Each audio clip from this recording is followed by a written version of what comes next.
barbershop conversation, guys. Feel free, hit the subscribe button.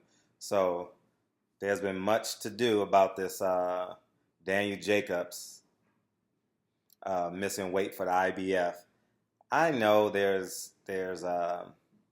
sanctioning bodies with different rules and different regulations, and obviously for the long end of the stick, there has to be something in place for these guys coming in 30 pounds over what they should be, 25 over what they should be. The most notable is the guy that's fighting May 6th, but both of them actually.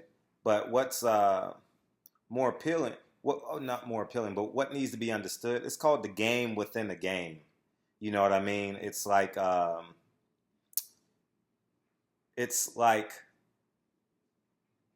I'm watching basketball right now. It's like hitting the guy who said, like, I'm the guard, right? And we did this. We were taught this. If the guy isn't a shooter, that's that's that's the ball handler. Run into the screen and make him pay for it, right? Make the big man pay for setting the screen so he gets skinnier and skinnier as the game prolongs. That's called the game within the game. You know what I mean? Talking shit to your opponent in any sport is called the game within the game. And sometimes you got to leverage the rules to create advantage. The most popular leveraging since we're in tax season is our taxes. You know, Mitt Romney leveraged the rules and regulations. Donald Trump leveraged the rules and regulations. Hillary Clinton leveraged the rules and regulations. Warren Buffett leveraged the rules of regulation. Okay, so you have to create an advantage, right?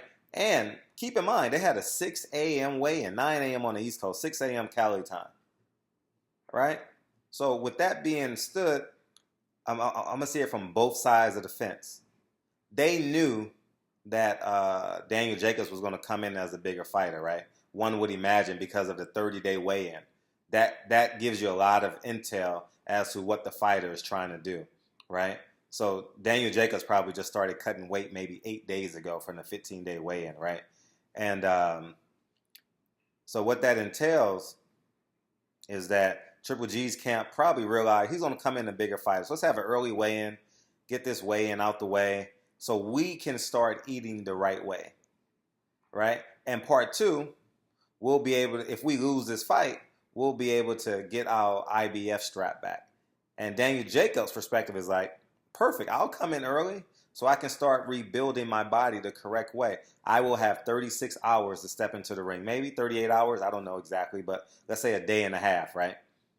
So 9 a.m., 37 hours. I'll have 37 hours instead of 24 hours to get my body right. And that was his game plan. Now, keep in mind, if he's the bigger fighter, it's going to be a lot of holding. He is not. Him coming as a bigger fighter tells you his game plan for this fight, right? He's going to smother. He's going to do a lot of smothering and a lot of holding in this fight because he will be the bigger guy. I would say Triple G's coming in at 172. Daniel Jacobs will probably come in between 178 and 182. 10-pound difference and more dense. If you look at the pictures, more density in his muscles, which will in doubt make him stronger. And so maybe the Kell Brook game plan against a Sean Porter. Maybe a Floyd Mayweather game plan. Maybe Adrian Broner's game plan against Granados. You know, there are many. Andre, I just nailed it. Andre Ward, Sergey Kovalev, as people might say, Andre Ward against everybody else. You know what I mean? Find ways to hold. You know what I mean? Like when I was a guard and I had to box out a big guy, I always wrapped my elbow around his quad. I never wrapped my elbow around his waist. You know, I tried to get a little bit lower than him, push him out, and I try and keep my hand around his leg so I can hold him down a little bit because refs sees everything up high. They rarely see things down low when the ball is in flight, right? So little innuendos in the game. Am I upset? I'm not upset. Is it illegal? It's illegal according to the IBF. But guess what? There's 2 other belts on the line. So, and it's not illegal from a standpoint of you can't walk into the ring. It's illegal in terms of you can't have my belt. So this is going. Floyd Mayweather did it. Who else did it? Adrian Broner did it in many of his fights. That was his advantage. He would blow up. He would blow up at 135 or 130. He fought at 135. He was just a bigger kid. So this happens all the time. And if you want to, here's the bigger deal too. Maybe I'll do a separate video on this. But if you want to have a sanctioning body for that, what the fuck are you going to do about the heavyweight division if you're going to complain about this shit? Right? Mike Tyson fighting Riddick Bowe, per se. What the fuck are you going to do about that? So, I mean, you from A to Z, you got to have a super heavyweight division then, right? Right? That's just what I'm saying. So Anthony Joshua cannot fight Steve Cunningham.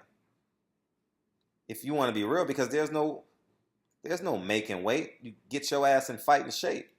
So maybe I'll do a separate video on that just so it don't convolute this message. But because some people only watch the video for a handful of minutes. But anyways, barbershop conversation, man. Feel free. Get excited for the fight. Triple G. Where Brooklyn at? Where Brooklyn at? I'll holla. Peace.